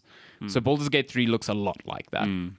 It's going to have turn-based combat, not real-time combat, or not stop and pause, like, you know, like Dragon Age Origins did. But you've still got the asymmetric view. You can pull the camera back into like a more third-person view, but you're still clicking to move places. The turn-based combat looks very similar to Divinity 2. Okay. I think the coolest part was you can initiate turn-based combat outside of combat. So if you know you're coming up towards like a combat scenario, you press a button, it goes into turn-based. So you make your move, and then it progresses 6 seconds in game time. So like people will move or whatever. Okay, so you could like lay a trap, for example. Exactly. You can move your party. Every party member can be controlled individually. So you can actually be in a fight, and one of your party members can be in a nearby town buying stuff. Like completely just progressing every 6 separate. seconds. Yeah. That's cool. So like you can really, really get stupid with that. The reveal trailer was really good as well. Yeah, it's so it's coming out in early access later this year. It's going to feature the first act and 5 companions when it launches, and then they're aiming for a proper launch by next year. It looks good. It's only coming to PC and Google Stadia, because they say it won't run on consoles, which is it won't run on current gen consoles, which is interesting. So next gen. I think there's a lot of simulation going on there. Yeah. Holy shit! Yeah, maybe next gen consoles. So, because I mean, Divinity came to consoles and it's even on Switch now. Switch, and apparently the port's really good. So, I'm super stoked for this game. It looks really good. I think maybe after a week of Wolcen, I was looking at this and going, "This is the sort of organized chaos I kind of want to fuck with." I need this in my life. What other news was there? Let's see. There was a bunch of stuff. Oh, there was a new reveal by Devolver Digital. They reviewed a game called, oh my god, Disc Room. That's the one. So it's made by some of the people behind Minutes and some of the people behind Samurai Gun. Yeah. And it's like a puzzle. It's like you're this person in a room with lots of like buzzsaws bouncing around. So it's like this fast-paced puzzle game. You have to figure out paths like to avoid all these buzzsaws. It looks fucking cool. Was it you who shared a trailer? I shared the trailer. It looks really cool. It's got this like comic book type vibe to it. You know what else was unveiled this week or revealed was who the dudes that did Rock Band? Was it Harmonix? Yes. Did you see the trailer? What is it called? I'll find it. I don't know what it's called, but it looks very interesting. It looks like a return to like DJ Hero, but more. But not quite DJ Hero. I don't actually know how the game works, because if I think of a traditional Guitar Hero, for example, yes, the whole hook of the game is you playing the song, but there are beats falling down through the screen, and you have to match the prompts on your physical guitar. Yes. Your live, whatever. Yes. This game, it looks like you playing as a DJ. You've got a whole lot of it looked like four turntables almost, yeah. And you've got your track selection above, and you have to mix songs together. Mm-hmm. But I don't know to what level you are involved in like the actual doing of it, like if that makes sense, because DJ Hero or Guitar Hero or Rock Band, you're constantly like interacting, you're playing the song. Yes. Whereas DJing is not quite the same in that regard, and like doesn't look like they have any prompts really. It's you just bringing the it seems like you're just like mixing songs together. So I'm like, that's really cool, but how do you stretch that out into a game or a campaign? And I saw there were things like they share little it's called Fuser. Yeah. They shared little clips where it's like the crowd could request something, whatever. Yeah. I'm like, okay, that's cool. But then I mix the song in, and then Yeah, like what's I didn't get a sense from the trailer how the game works. how it actually works. I don't know. I'm curious to see more. Because There were previews that sort of like explained kind of exactly what you're explaining, but I still feel like I need to see it like in motion. on paper, I'm like, it sounds cool. However, I'd probably be over in like an hour. Yeah, let's say. yeah. Because I'll mix a whole lot of songs. Like that sounds cool, and then Yeah, be there's done like with no it. Yeah, incentive to carry on playing. exactly. And I think a game like that, you need a lot of music to be Yes. like give it legs. Because otherwise you're just mixing the same 15 songs over and It looks over like again. they've confirmed about 100 songs, which I'm like, that's actually not that much. When you think about it, it's not that much, No. yeah. So I don't know, like it's still early days, but I'm curious. There's to still see what Billie it is. Eilish in there. I'm pretty happy about Yes, that. yeah. I think they revealed the first 10 songs, and their it's like, trailer was really cool. yeah, it I'll was a give them that. very cool Yeah. trailer. I really enjoyed the trailer. So, yeah, that's coming out, I think, later this year. The other big news story was this whole big Xbox blowout. That Phil Spencer, Phil Spencer himself Phil wrote the blog. Spencer penned a blog post. Basically, just confirmed a bunch of things. Do you like teraflops? It's 12 teraflops. Yeah, 12 teraflops. We had a discussion at the office this week. A lot of people are like, what is a teraflop? Like, what does it actually mean to the layman person? And I'm like, I've seen this over the years. People, because that's how we sort of It's a measure to showcase or gauge processing power. Yeah. processing power. So I'm not mad in thinking that when consoles have come out, as they've said, or graphics cards, they've said like 1 teraflop of processing power or whatever. I feel like it's become more of a household term over recent years, just because like Sony and Microsoft have started using they them. use it in there. Because like Nvidia always talks about teraflops. So, but okay, so the weird thing with teraflops is that it's not an exact science. Teraflops is like a measure. It's a way to put a label on a thing to be like, this is X It can big, you know? process, X But numbers. it's really how the hardware uses that power that just like dictates how powerful it is. yeah. That's not to say that the bridge between something like, you know, the rumored PlayStation 5 is meant to be 9.5 teraflops. So that difference is It's pretty it's big. sizable. That's large. But that's not to say, oh, suddenly it's going to be so difficult for PlayStation 5 to keep up. I don't know. Depends how those consoles use that power. But in terms of Xbox, so they confirmed 12 teraflops, which kind of puts it in the range of, if you're talking just about numbers, a 2080 and a 2080 Ti, Yeah. round about there. So that's like your top of the range PC hardware, which makes me happy because when the Xbox One and the PS4 launched, they were already on architecture that was old for PCs at the time. So it definitely feels like, at least for the Xbox, because we don't know anything about PlayStation, that they are launching with like the high-end, contemporary, high-end stuff. Exactly. But the thing that got me excited was more like their services stuff that they announced. So they basically confirmed backwards compatibility for 4 generations of Xbox. That in itself is incredible. So there's a big asterisk next to this. Yeah. So it's basically all the original Xbox and 360 games that were compatible on Xbox One are still compatible on Series X, which makes sense. And all Xbox One, well, they haven't said all Xbox One games. They say they're testing all of them because maybe a few tweaks need to be done here and there. But for the most part, the majority, I think, of your library will convert over. And then also just like cross-buy was a big thing. So all exclusives are going to support the system called Smart Delivery, which will be like, cool, you have purchased Halo Infinite. Yeah. It doesn't matter. Platform does not matter. You have purchased Halo Infinite. You are trying to play it on an Xbox One. We'll serve you the Xbox One version. You're trying to play it on a Series X. We'll serve you the 4K, whatever fucking nonsense.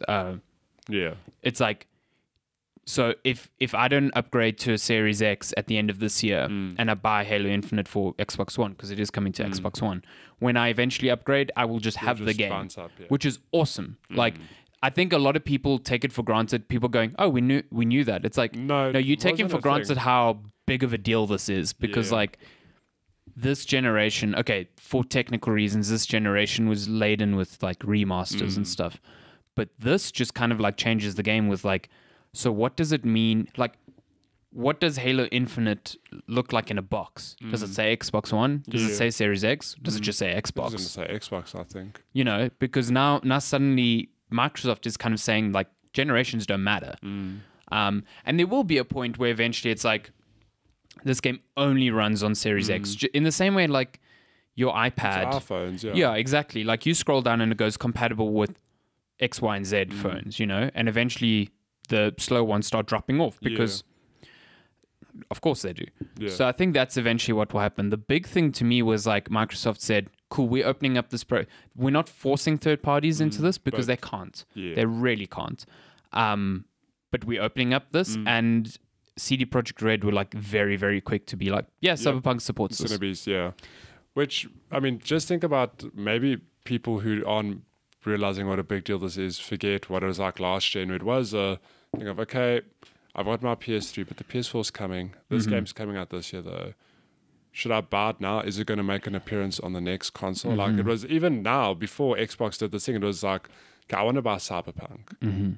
But am I going to buy it for my Xbox One, or am I going to wait for the likely Project X? Exactly.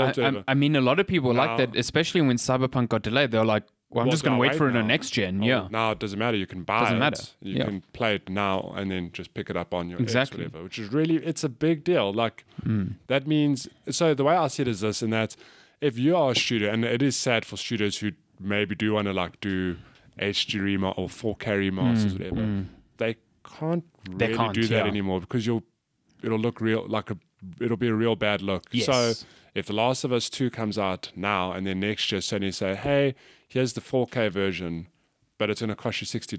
People will be like, no, I can get Cyberpunk. I've paid for it once. Why must I pay for this twice? You can't do that anymore now. Yeah, that's where I think this new Battlefield lies. It's like CD Projekt Red just kind of like drew the line in the sand. Like these are the two sides. Like we're on this one. We're on this side. Yeah. So it's so interesting. Like I'm curious to see how other people deal with this. Like what will Sony do? Are they going to say, okay, the PS5 will also be backward compatible with all your PS4 games, whatever. If you buy The Last of Us, if you bought The Last of Us 2, don't worry, you'll get served The Last of Us 2 4K, whatever it is. That's the interesting thing because, I mean, for all intents and purposes, I think, I don't know if it's been confirmed, but I see it spoken about as if it is confirmed, that PlayStation 5 will be backwards compatible. But just being backwards compatible doesn't mean, like, it can be backwards compatible and be like, cool, now I can play The Last of Us 2 on PS5, but that doesn't mean it gets upgrades. No. Whereas what Microsoft is talking about, like CD Projekt Red is going, when we upgrade this or when we release a version for Xbox Series X, your existing version just upgrades.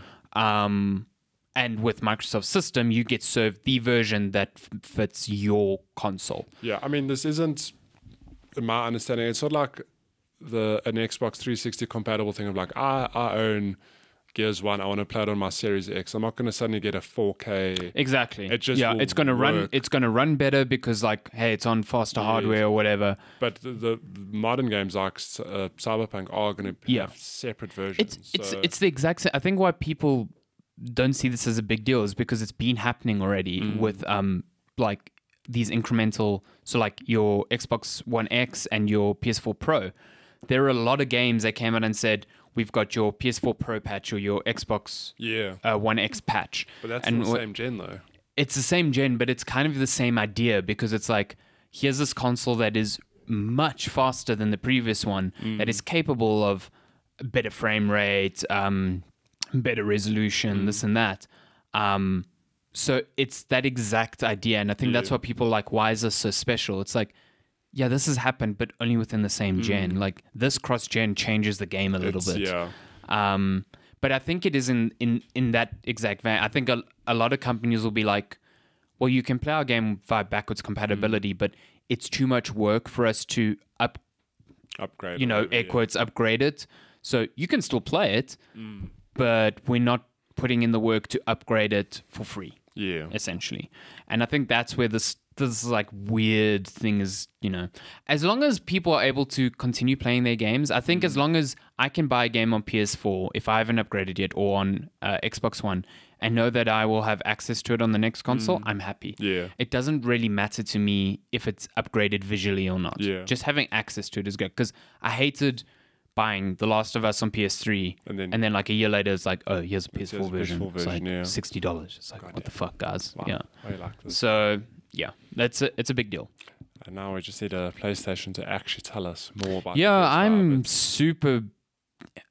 I honestly thought it would have been. We would have got a announcement as to when we can expect that. Now, I think it has to be either March or April. I think May is too close to E3. And then you run the risk of PlayStation coming out, revealing all these things, and Microsoft having this platform immediately after to just counter everything. Yeah. I think Sony needs to do like a March, April thing, get it out there, and then as soon as they revealed it, start with their release, like kick up, like cool, like every 3 or 4 weeks we're going to update. Yes, like yes, Microsoft's yeah. been doing a very good job with that. Like it was revealed at the Game Awards, and I think since then there've been 2 information blowouts like this. Like that's awesome. I mean, and Sony only really had the one, which The Wired article, which yeah. is like, yeah, it gave us some insight, but even then, it was so technical. yeah, it was very like technical. Microsoft is sure they're talking technical, but they're talking about services now. Like people people a understand. year out from the console, almost we know how these games are going to be sold, how they're going to work, and I think Microsoft is communicating that. Put it this way: they had to. Of course, they have to. Like they are the losers in this race. They have to convince people, so they have a lot more work to do than Sony in that regard.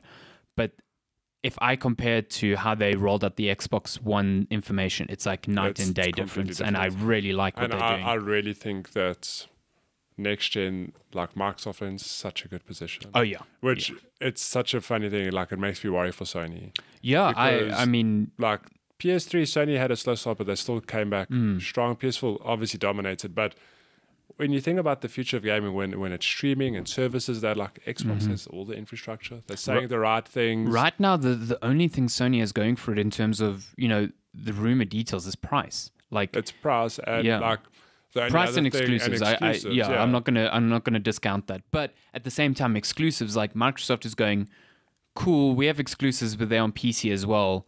And So, like- the big argument has always been, well, why do I need an Xbox? And Sony's doing the exact same thing. Like Horizon Zero Dawn is probably coming to PC. Death Stranding's coming to PC, and I think we're gonna see. Because why not? Sony, of course, Sony would want it on PC. Yeah. It's more money. So I mean, and the thing is, people who say like, "Why do I need an Xbox?" That's it doesn't matter to Microsoft. You're buying their buying games. the games, and not only that, like, so there are different target markets. There are Yeah. PC gamers, there are console gamers, there are people who use both. Like, you are still going to sell consoles Yeah. regardless. Like And if you don't want an Xbox, then you're not the target market. at the end of the You already day, have your Microsoft is going, we don't really care about the Yeah. number of consoles people have. We care about the number of people that are subscribed to Games Pass. And that's the thing. So a lot of people forget that a lot of these manufacturers actually make a loss, Mm-hmm. if not a loss, like a minuscule profit on the hardware. They make their money. that's on not the where they're making the software. money. Yeah. So at the end of the day, they just really care about selling the software. And if they can tell, right now they're saying, cool, our exclusives are on PC because, hey, that's another avenue for people to Making put money, in their yeah. information and subscribe. It's sort of like saying, oh, why doesn't Netflix confine itself to one platform? It's like, because that makes no sense. Makes no sense, If I can stream Netflix on X number of devices, I'm more incentivized to subscribe to Netflix, Yeah. which is exactly what Games Pass is doing. It's like, and that's why there's all this talk of like, oh, will it come to Switch? xCloud is now targeting Yeah. mobiles, and because the more places they can get you to put in an email address and say, I subscribe to $5 a month, the better it is for More them. money they're going to make as well. So that is the next.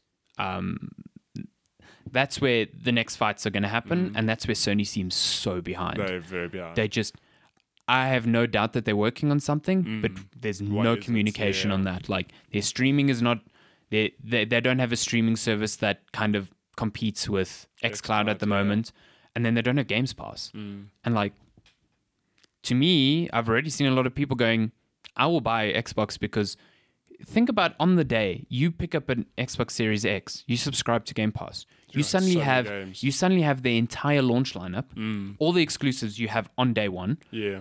and you have backwards compatibility to every other game that is on Games Pass, which is like hundreds Lots, yeah. on the day. Like Yeah. it changes how launches work. So Yeah. This leaves one question though. What are Nintendo gonna do? Nintendo's just doing its fucking thing, man. Oh my god! Nintendo's... When are we getting a Nintendo Direct? I think we just got one. No, but it's an Animal Crossing one. Yeah, I know. Yeah. Okay, so but now you've got to reset the counter. I think when's Animal Crossing out? It's like also March 20th, something like somewhere there. I think that's there was a rumor that there would be a Direct this week, and then it never happened. Week, okay. I almost think they're like waiting for Animal Crossing, and then like the day after or whatever, it's like here's a Direct of what's coming out. Yeah, because that's their last big known release. It's the last big known release for Nintendo, and especially for their fiscal year. So I think there'll definitely be one straight after Animal Crossing. Yeah, but yeah, even games aside, like I am curious to see what. So Sony and PlayStation do their thing. 3 years down the line, what do Nintendo do? Do we get I just want Bayonetta 3, man. Do we get a Switch 2? Do we get a... Like, I don't know what their offering will be. Well, they did say they're not doing a Switch Pro this year. But I mean, I think they will they're eventually. like a mid-gen... refresh. I definitely think they will. Yeah, but like, I don't know. It's just interesting. Should we get to questions? If you want to send us questions, you can... email us, checkpointchatpodcast@gmail.com. That is checkpointchatpodcast@gmail.com. Because I talk too fast. You can also get us on most social platforms, Instagram @checkpointchat, Twitter @checkpointchat, Facebook, facebook.com/checkpointchat. You can ask us questions anywhere. Matty puts up everywhere and anywhere. Everywhere and anywhere. Okay, so I missed a question last week. I think we got a lot of questions while we were recording. Really? Oh my god. Okay, we have a lot. We've got a lot of Gmail ones. Oh boy. Okay, so from Joe Michael says, y'all seen Peter Molyneux around lately? Anyone know if he is okay or invented perpetual motion yet? Definitely not. But as far as I know, he's still working on stuff. I don't know what though. Stuff. I have not heard. I actually haven't heard from him since that really intense interview. I think it was on Rock Paper Shotgun, where the interviewer basically opened saying, Are you a cube? No, are you a cube? Are you a square? Is like basically, are you a serial liar or something? Like that's how the interview opened. It was such a fucking rough interview. Hectic. So I think that's the last I heard of him. Yeah. Okay. Well, maybe he'll drop Black and White 3. Fuck, I'd play that. For the PS5 I would 100% play that. Holy shit. Okay, so from Lou at Raptor2022 says, why don't you guys have a personalized domain yet? Listen, that's my fault. It's coming. It's coming. There's a lot of things we have meant to have done, but we just haven't. Because there's a lot of other shit in our lives. It is definitely coming. My bad. This is unacceptable. That question is actually from me. No, I'm kidding. So it's your alter account. This is my an alternate reality. Okay, so that's all we have on Twitter. We have a bunch on Instagram. Ooh. Just get there. I'm just looking at... I've just realized now we never listened to ourselves at the beginning of this episode. Oh, shit. So I have no fucking clue if any of this is working. Before we know. Before we know, it's like recording using like the onboard microphone. I don't think so. No, it's usually quite obvious that we do that. It's too late now. We've committed. Okay, so Cello Zeta has a lot of questions. Says, number 1, what is your favorite foreign accent and why? Ooh, that's a good question. And he puts a whole lot of wink faces. And I'll tell you why when you don't answer. I think it's definitely not German. I find German so abrasive. German's like, and again, like, every time I've been to Germany, I feel like I'm being yelled at. Not because people are angry, just because the language just comes across as very harsh. Yeah, it just very feels harsh so harsh. Yeah. But sorry, it could be the most beautiful language in the world. I don't know. I don't speak German. One I do quite like is it'll sound weird. Okay, Australian accents. Oh God, I do not agree with you. On males. Oh mate. But I don't know, something about females, like, that's quite nice. Okay. Okay. I mean... French is also always just a nice... Yeah, French is always good. But French also sounds very pretentious. Le pretentious. I like the... Italian is nice. I like Italian, yeah. It's a pizza. Yeah, it's a pizza. It's a me Mario. Yeah, I like Italian, yeah. But, I mean, a lot of European accents are so interchangeable, I find. Hello. Get out my shop. Fuck's sake. Portuguese is not the sexiest. Definitely not. So the reason he asked, so when I was playing Undertale, him and a whole lot of my friends were watching, and I'm busy reading all the dialogue. they asked me to start doing accents. Oh, for certain no. characters. Oh, so I'm just like filling out the list for you. Filling out the list. Oh my god! I've been told that the next stream, and I'm gonna have to start doing Russian. Jamaican. I've been asked. I've been hinted at. I'm gonna get asked to do a Sylvester Stallone. Ooh, oh my god, that's a good one. I like but that. here's the thing. Like, Do a Christopher Walken. Christopher. Oh, I need John Michael. He does a good Christopher Walken. Does he? He does.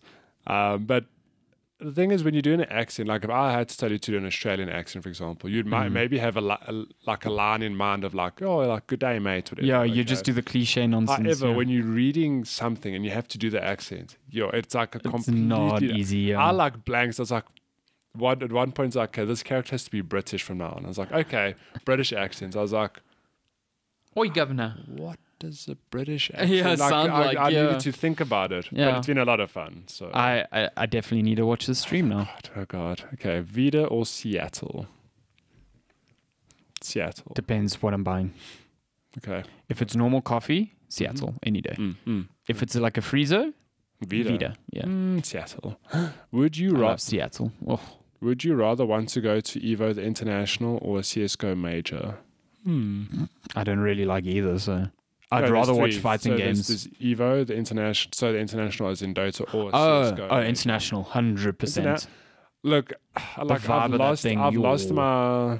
my love for Dota. Like I honestly give zero shits, but I do think it would be a nice thing to attend because like I know I the still game. watch I still know the international game. every I year, pop yeah. in every now and then. That being said, Counter-Strike's. Do you know that Counter-Strike has overtaken Dota on Steam? It's crazy how this game is just picking up. Yeah, it's just growing now. and growing. Yeah.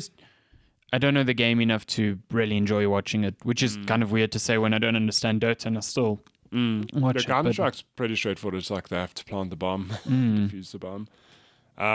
Do you think a big gaming competition would work in Cape Town or Johannesburg?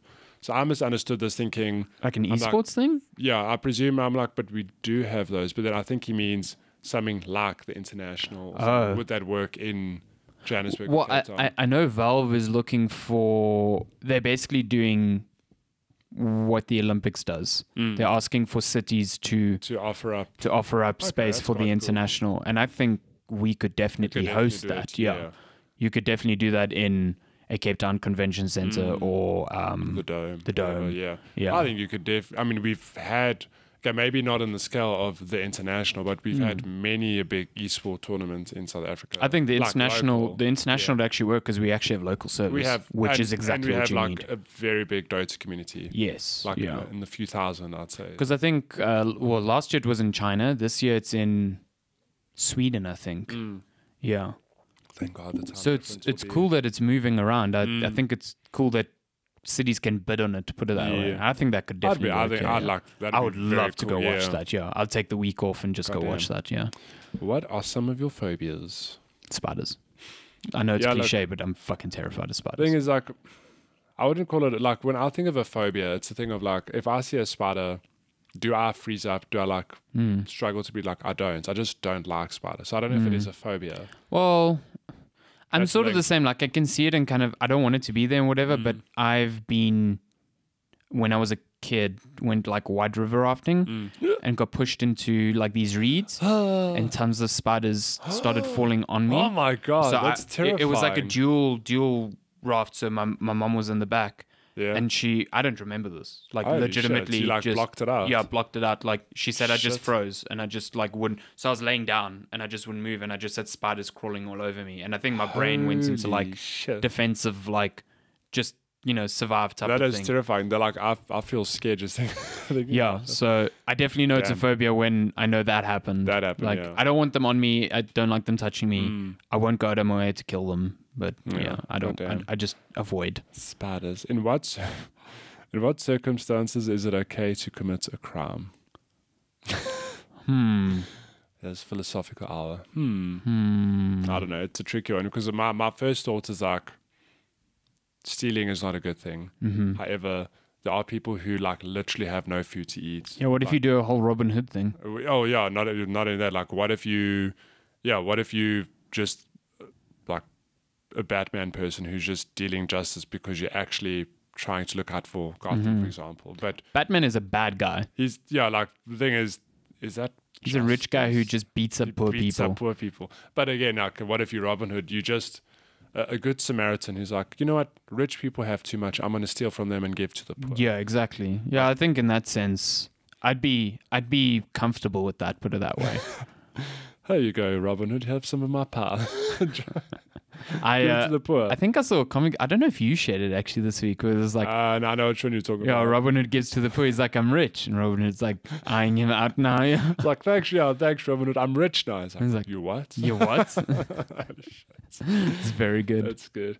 Like, look, I don't know. It's one of those things of like, it's a hard thing. To answer. Yeah. Chilla does this on purpose. What an I know asshole. he does. Why do people play remakes of the same game? Isn't it just a cash grab? Sometimes I want to experience them again. Sometimes there's a lot of work done to them. Yeah, but sometimes I think it could be a cash grab. Oh yeah. Like there are definitely remastered versions that are full on cash grabs. Like I think is it Skyrim that gets a lot of flack for it's just available on like Microsoft just killed Skyrim's whole business model. Yeah, they really did. I mean, you just buy one Skyrim, that's it, you know. Yeah. But then fucking poor Todd Howard sitting there going, "What the fuck is Phil doing? What is he doing? Well, I thought we were friends." Yeah, exactly. But then you get games like Resident Evil 2, which it's a complete. Oh my god! It's the same. It's like when I say it's the same game, I mean it's the same like story, same concept, setting, same concept. However, it's completely different to the original in the way it plays. There are different story beats. They like play to expectations. I love that and game. A complete visual overhaul. Yeah, not once did I think like, oh my god, I'm playing the exact same game. And I do think the Final Fantasy VII remake is going to be the same. Yeah. It's not turn-based. It seems like a different game. Reinvented. Yeah. Like in Final Fantasy, the original Final Fantasy VII, Midgar is like the first 10, 15 hours of the game, maybe, depending how long you sit there for. Final Fantasy VII remake Part 1, whatever you want to call it, looks like it's only in Midgar, and it's going to be like a 30 to 50, they say as long as any mainline. They like fleshing out a lot of different stuff there. It's not just a slap on sticker. Like this is a remake. It's a proper remake. I mean, there's definitely cash grabs. But like I think the ones that stand out and are memorable are good ones. Like Shadow of the Colossus remastered was really good as well. Apparently the free PS Plus game. It's a good. Have you played it? No, I actually have it still, but it's free on PS Plus. All right, I gave you the disc. Yeah, what a game. It's free on PS Plus along with what is the other game? I forgot now. It's Sonic. Oh, Sonic Forces is a really terrible video game. Is it Sonic Forces or Generations? Generations on Xbox. That's so funny.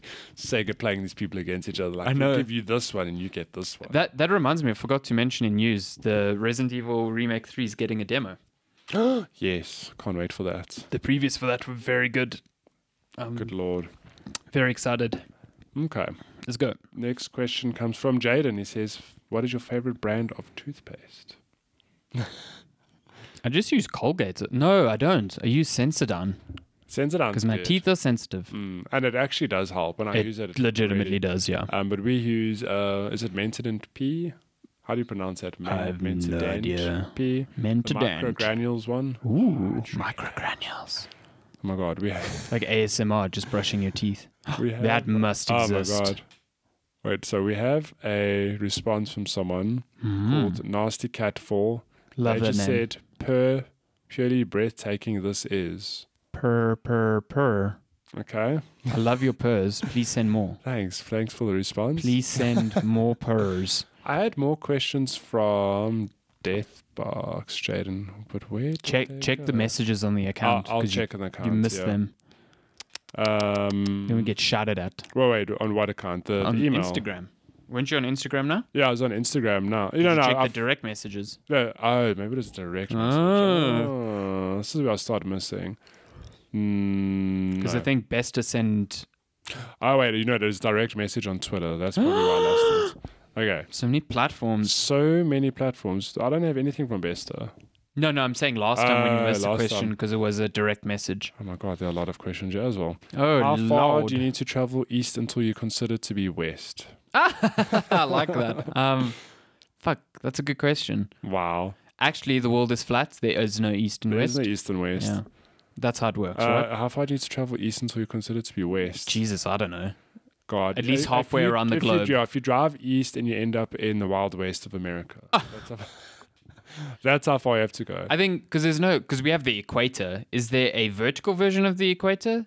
Isn't it the Greenwich Meridian? No, fuck. I'm Shit, fucking I don't this know. up You're so just much. going somewhere. So maybe when you cross that imaginary line, then you're going west instead of east. Good lord. No, wait. He's fucking with us. Well, Direction is direction. If you're Yes. going east, I'm constantly going east no matter what. yeah, but It doesn't matter. In terms of location, how far do you go east until you're considered west?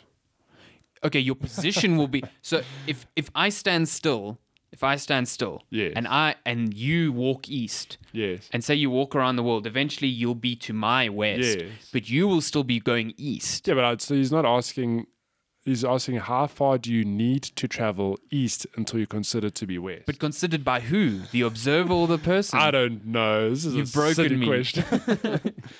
If you were on death row and you had to choose your last 3-course meal, what would it be? Mine would be a cheese focaccia, pizza as a starter. Fuck yeah. Main's would be the biggest and juiciest fillet steak. Don't know from where. And for dessert, I'd Gross. have to finish off with a Haagen-Dazs ice cream and the Oh. choc volcano from Chateau Fuck Gateau. yes, that thing is so Lord. good. Oh my god. I feel like we've had something similar before. Where it's I like think about choose- this a lot for Oh my some God, bizarre Of reason. you being on death row. Well, I think about a single meal because I don't know if they serve you 3 courses, but I'll think about 3 courses. Pizza. I'm just going to have pizza. Starter would be Sushi. Sushi starter, pizza for main, and then dessert would be a good ice cream. a sushi starter sounds like a winner. I would probably get a lot of McDonald's junior cheeseburgers as a main.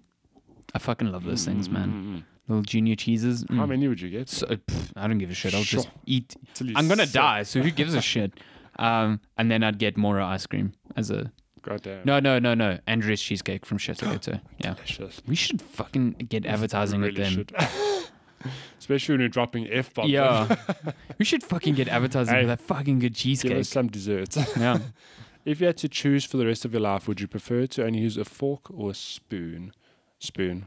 It's more versatile. yeah. I feel like how would you eat spaghetti? I was just going to say the only thing you can't eat is like spaghetti. Everything else. How would can you eat a steak? Dude, I would just carve through that thing with my spoon. How the fuck are you gonna hold the steak while you're cutting I don't it? know. You only buy steak that's soft enough for you to Exactly. break with a Fill it. spoon. Shit, I actually don't know now. The spoon is honestly the most versatile thing. I think a fork, but then I'm like, how would I eat cereal? How'd you eat cereal? You could eat cereal, but I could just drink it. Okay. How are you gonna cut? You just told me how am I gonna cut my steak with a spoon? How are you gonna cut it with just a fork? No. This doesn't say you can't use a knife. But how, you could still peg down a steak with your with a spoon? Yeah. Oh, I don't know so telling much you. about that. We'll put that to the And test. then you've got to use your knife to like put it on the spoon and then you eat it like baby food. Mm. No. You can never look sexy eating again. Well, good thing I'm married. Well, Len's could be like- divorce me. Yeah, I married you for how sexy you looked while you ate a Yes. steak, and now the spoon is ruined it all. Oh my god. So I heard you guys are giving away a copy of Hollow Knight with all the DLCs. Is this true? That's clearly fake news.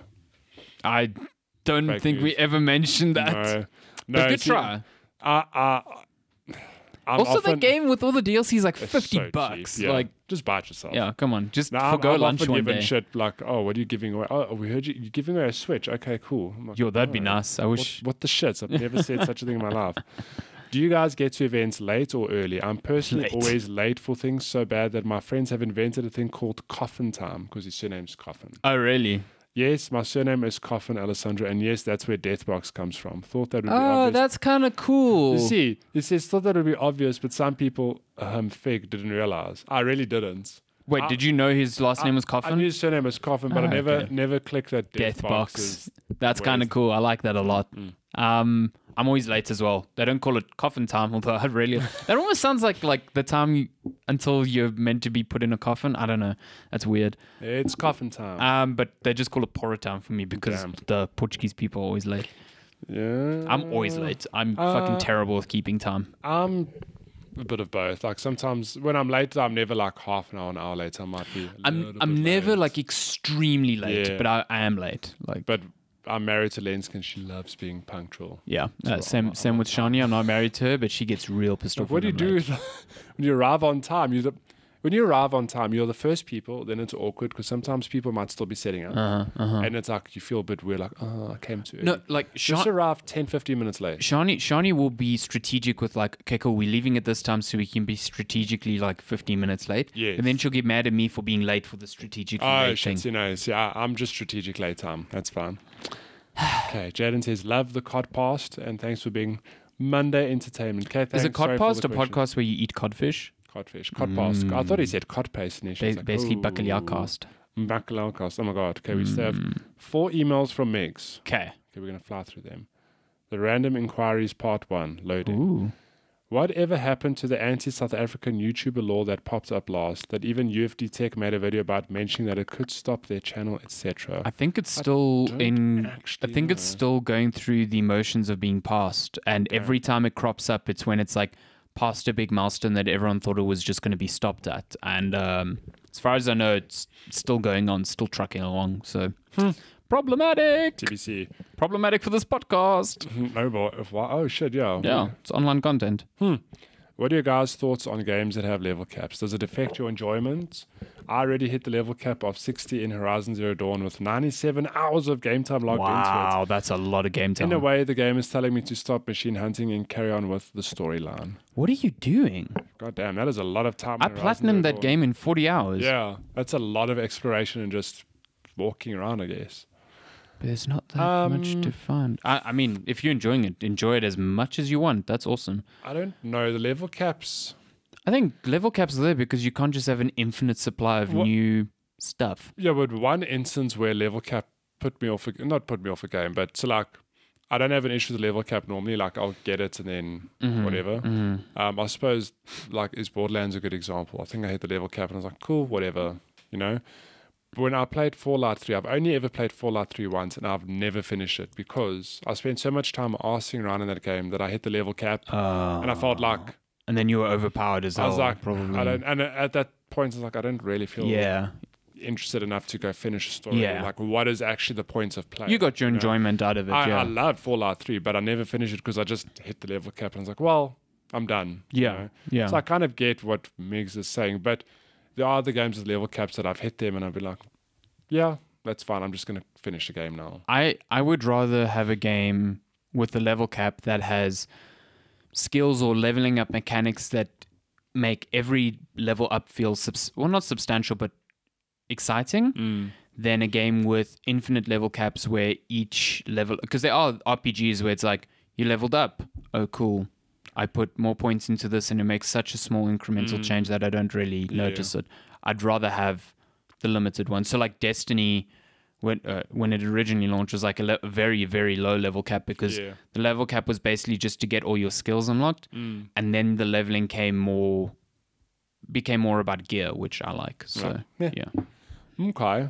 Oh my God, what's this phone doing? Why does Alessandro keep drinking Monster and pay for it when the both of you have the friends and connections to get Red Bull either for free or at a nice discount? Because I don't like always asking for free Red Bull. Yeah, I don't like taking advantage. Luca's a fantastic guy and he's supplied us with a lot of Red Bull, but I feel kind of bad constantly asking. You can't just keep asking for Red Bull. Yeah, I'll ask every now and then, or when he offers it up. But I'm just enjoying Red Bull now.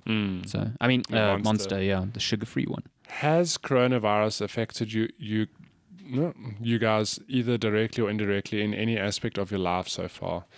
So not directly, but like we've spoken, it's having a shake-up in the world of gaming in strange ways. I mean, it could have a very big effect on E3, which will definitely affect me. E3, I was like, damn, I never actually thought about that. They'll definitely affect me. Not that far out. Yeah. So, yeah. I guess the effect it's had on me is I've written more stories than I thought I ever would on coronavirus because it's affecting so many games companies that it becomes relevant to write about. So, damn, Daniel. But actually, I do have a friend in China, Greg. You've met Greg. Yeah. So he teaches English in China, and he lives in a city 2 hours away from Wuhan, and he hasn't been able to leave his apartment for weeks. They just drop food off there, and they're quarantined to their apartment. It would drive me insane. That's hectic. But thankfully, he's not infected. So yeah, that's good. But he's a healthy young man. So healthy young lad. If something that would endanger your life either by illness or cataclysmic world event, how would you deal with it? In my case, I'll use the contents that are in my small box of sinful items. Sinful items? I want to know more about this. Smoke 20 menthol cigarettes and drink the 750ml of Polish vodka until I pass out. Huh. That's a good sin box. I like that you have that ready just in case. Just in case. It's just like a fuck the world and carry on. Done, yeah. That's kind of cool. I like that idea. You wake up eventually, unless you wake up eventually. No, but like if you've got an illness, you might just fall asleep and wake up still sick. You're thinking of a cataclysmic event that takes years. What if it's like... No, but so remember, it's if I, for example, have cancer, like how would I deal with it? I'm not going to just... Okay, yeah. But that's like a slow burn thing. I'm going to still wake up with cancer, you know. Yeah. But if it's like, well, an asteroid's about to hit Earth. Exactly. Yeah, then... That's how I was thinking of it, yeah.